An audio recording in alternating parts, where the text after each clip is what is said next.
Gusto mo ba mag-motovlog gamit ang cellphone mo? Then you need to watch this. Pinadalan tayo ng Usagi ng bagong version ng kanilang chest bag at ito ang kanilang Usagi chest bag version 3. Sa version 3, pwede ka na mag-shoot ng video in landscape or portrait mode.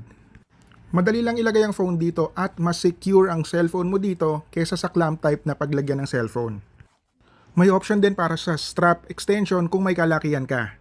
May kasama din siyang Usagi keychain and Usagi stickers. Napakadali lang ilagay yung phone dito, tanggalin mo lang yung straps, yung locks, and then yun, isecure mo lang and hindi na siya mahuhulog at hindi siya mahahatak basta-basta. Tara, testingin na natin at unahin natin ang portrait mode.